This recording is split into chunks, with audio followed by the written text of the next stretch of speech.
Coming in, but let's get the show on the road here. Good morning, everyone. Welcome back to the CI Chit Chat. Mitchell Hora here. If you are new, and we're talking about CI, we're talking about carbon intensity, and especially on the farm, that is essentially the measurement of our carbon footprint per unit of production. So our carbon footprint per bushel when we're talking corn and soybeans. And that's important because our carbon footprint on the farm is part of the carbon footprint of the next folks down the supply chain that our products are going into. The big opportunity on that is our low carbon crops going into low carbon biofuel. And the opportunity there is the potential to monetize that with the 45Z tax credit. It was introduced into law, it was signed into law more than 3 years ago. We're going to be coming up on 3.5 years that this has been law coming up fairly soon, which is wild that we've been talking about it for that long. But over 3 years ago, the Inflation Reduction Act created the 45Z tax credit, and we're sitting here today still waiting for some rules. But once we get those rules, there'll be tremendous opportunity for collaboration between farmers and biofuel producers, and opportunity for biofuels to decarbonize. And the further the biofuels decarbonize off of a baseline score, the further they decarbonize and lower their carbon footprint, the more tax credits they can earn. Now, some of you watching some of the headlines and stuff, you may see there are a good number of ethanol plants that are monetizing 45Z credits right now.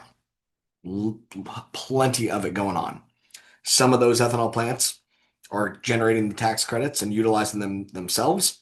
Some of them are making headlines where they are selling these generated tax credits into the secondary market, which is why this is such an incredible opportunity and a big deal that plenty of the ethanol plants are, farmer owned or partner owned and don't pay their own federal taxes. The liability, the pass through happens and the money gets passed on to the shareholders and the tax liability goes on to the shareholders as well. So especially in those cases, or in the case where an ethanol plant or a biofuel producer generates more tax credit than what they need, they can sell the credits to a secondary taxpayer. So think big companies like Bank of America purchased $205 million worth of these tax credits as an example. So big players that want to buy a lot of tax credits because they were going to pay the taxes to the government, or they can buy tax credits at a discount and save that money and make a spread.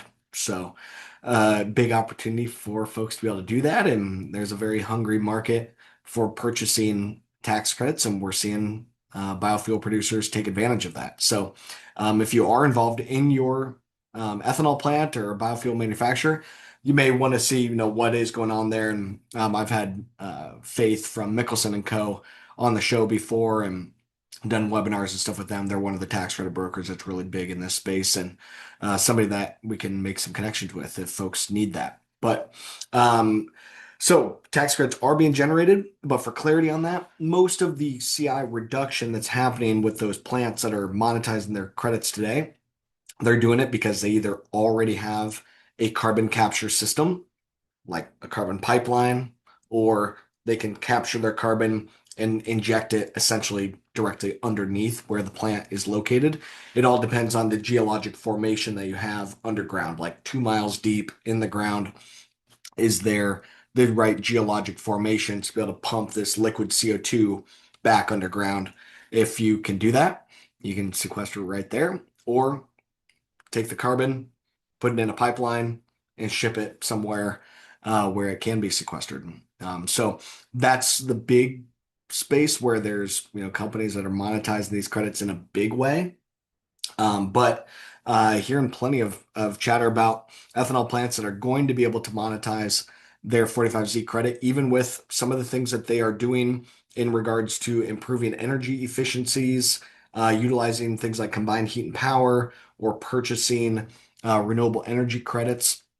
I'll circle back to that one.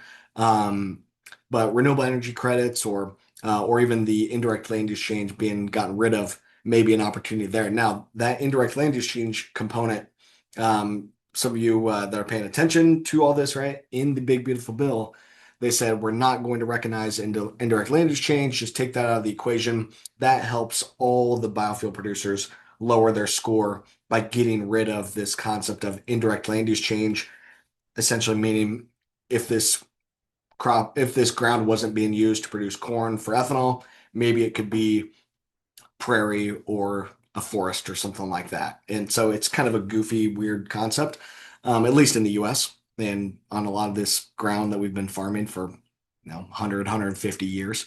But so that's why Congress said, let's get rid of indirect land exchange.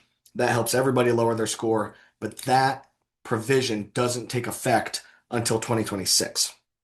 So that's not necessarily helping the ethanol plants to gather CI's the tax credits here in 2025, but in 2026 it will absolutely help them out. So a lot of efforts going on there. And I mentioned something about the renewable energy credits. It's kind of like think of it as a carbon credit or like selling the CI certificates, except that it's a renewable energy producer that can sell the renewable energy certificate or the renewable energy credit to somebody that's going to claim, oh, yeah, we are using renewable energy, therefore our carbon footprint is lower. So think of it as a big developer of solar projects or wind projects and whatnot. They are generating the electricity and it just goes onto the grid, right? It's just mixed in with everybody else's.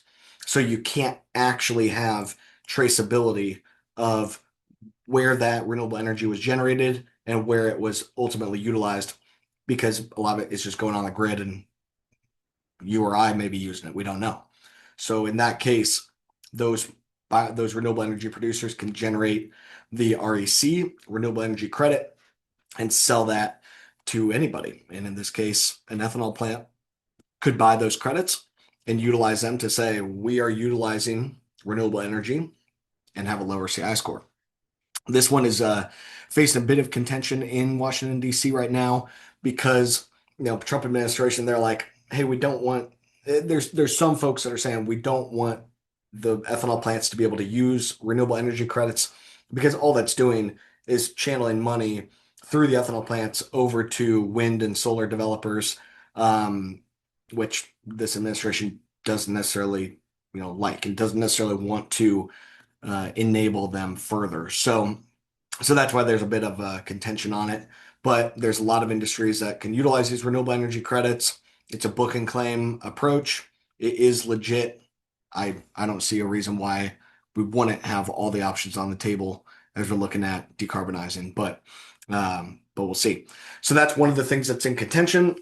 The other piece that I have been working a ton on here over the last couple of weeks is trying to get some guidance and rules to be delivered. So I can't share too much of the details, but I think it is important for everyone on here to know because uh, it may be getting time where we need to kind of rally the troops and call on our representatives in DC, calling on folks in DC and say, get this done. The farmers need clarity on 45Z. The biofuel producers need clarity on 45Z. Get it done. So the gist of it is in January, the USDA put out a feedstock calculator and the associated MRV protocol or the rules about how you use their CI calculator for corn, soybeans, and sorghum. But the problem was in January, that rule was put out, but the IRS and the Department of Energy never tied that rule in to their guidance about 45Z. Now, that was intent to propose guidance, it was draft, so it didn't have that much teeth in it anyway. But still, what the USDA put out versus the Department of Energy and the Treasury, they never tied together. And that's why we're still sitting here a year later, and the farmer component is still a giant question mark. However, USDA put those rules out. They had a public comment period that a lot of you may remember. We were very active in that public comment. Our network contributed about 20% of the comments, which was phenomenal. They had hundreds of comments. And as I was looking through the list of folks who submitted, the people that put their names on, is like, wow, I know a lot of these names and people that are following our content, which was awesome. So the public comment happened, and then Big Beautiful Bill, of course, locked in 45Z and extended it for an extra 2 years. And the USDA has been continuing to update their things, and we know that they're working towards publishing the final guidance. And the things are ready to go. They've it's gone through. I know things are close, and they've made a lot of progress, and I think we're going to like it a lot. Obviously, I don't know the exact details. It of course is private. I don't know exactly how it's going to work out, but I I know and trust that they've been making really good improvements and things are going in a good direction. So, been very excited that it's like, man, these rules are very close. Hopefully, they're going to be released very soon. But right now, we're hitting a bit of a hurdle in DC, trying to get Department of Ag, Department of Treasury, Department of Energy to work together, kind of in concert to get the rules out. Because of course the concern I would have, concern that I'm hearing in DC is sure USDA can put stuff out, but if Department of Energy and Department of Treasury aren't going to use it, then what good is it? So without spilling too much of the beans here and saying more than what I should, we need to continue to encourage folks at Department of Energy, Department of Treasury, Department of Ag on Capitol Hill and the House and Senate, just encouraging them to say we need clarity on 45Z. We need rules to come out. We need to get this stuff done.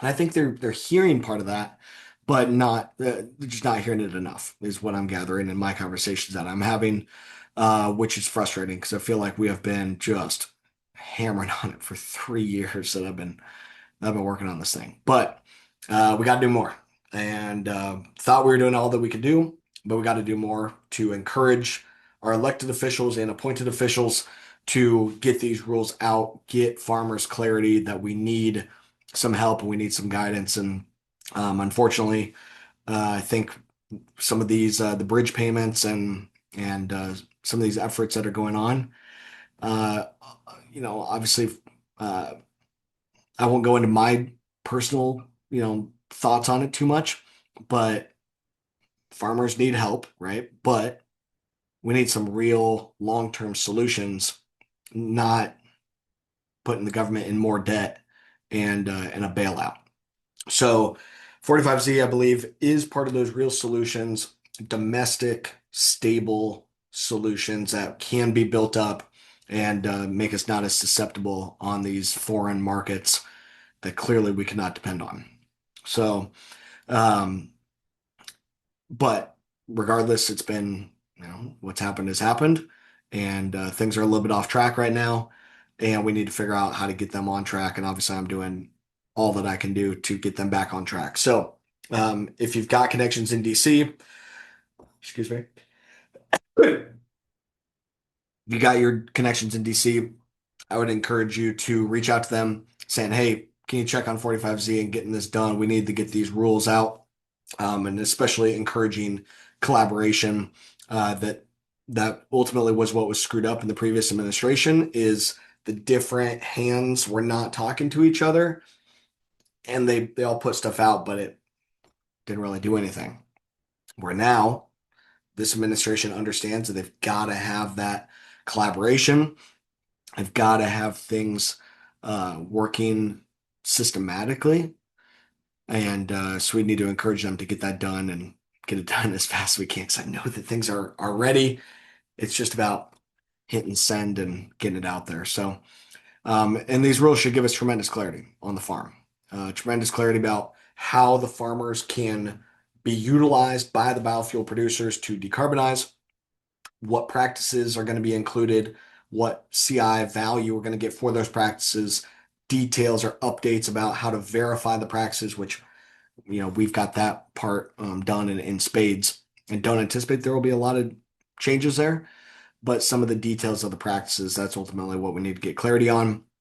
Details of the practices, details of the CI reductions, so then we can know what are we looking at for financial opportunity here, and we can really go to bat, helping the folks at USDA to ensure that their rules get utilized and um, make sure that cross collaboration is there, and we've got a program that is strong. But we can make some progress because right now everything's just sitting still, which really stinks. And I know a lot of you, on the farm, you've been watching this for years and following along with my content. I can't thank you enough for that. And unfortunately, the clarity is at the 2 yard line, ready to be pushed out.